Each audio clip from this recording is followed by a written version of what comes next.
I come from Egypt, the country where the most dangerous political Islamist organization started, the Muslim Brotherhood. And I call it the most dangerous, although all the time they claim that they are more moderate than the Salafists or Sunni groups, Sunni extremist groups like Al-Qaeda and ISIS and so, but they are the most dangerous because their thought, their ideology was the basis upon which all these extremist groups was built.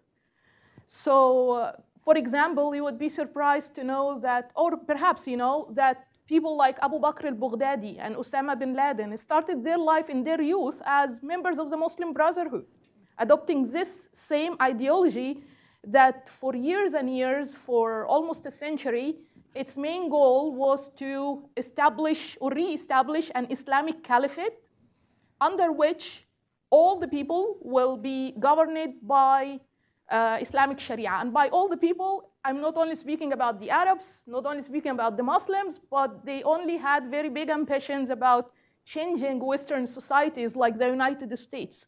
One of their famous documents about their future plans in the United States and in the West in general is sabotaging America from within. Sabotaging the United States from within so they can establish, end this concept of nation state and democratization and establish their own state. As someone who always believed in democracy and fought for democracy in my country, I participated in the Arab Spring, and I'm proud to say that I was one of the leaders of the Arab Spring revolution in Egypt that brought down the dictatorship of Mubarak. I saw the threat of the Muslim Brotherhood very early. Not only from the moment they hijacked our revolution in 2011 and claimed that it is their revolution and they are the ones who are leading it, because sadly at that time we were so naive. We were so young and naive, and they were the only organized group on the ground that can really make a political challenge to the military power in Egypt.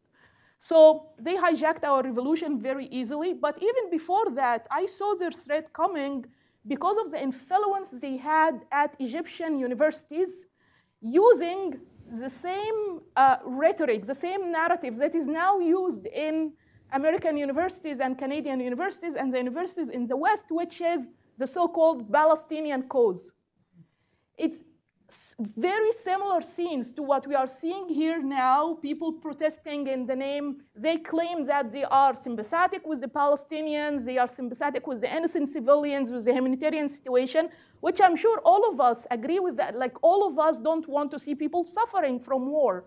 But they use that as a cover to their anti-Semitic agenda that is mainly focusing on eliminating Israel and eliminating every voice that supports the existence of Israel in the Middle East or the integration of Israel in the Middle East as actually a historical part of the Middle East. So using this narrative, they did not only dominate the Egyptian universities at that time. I'm speaking specifically in the period after the second Intifada, they call it, in early 2000s. It was the time when I was an undergraduate student. And actually, I was one of those who were fooled by their rhetoric, by their narrative. Day and night, we're watching footage on Al Jazeera TV. We feel very bad. They all the time in our universities like promote things like we have to sympathize with our Muslim, like our Muslim brothers and sisters in Palestine against the bad Jewish people who are killing them, as if the Jewish people or Israel just decide to wake up one day and kill.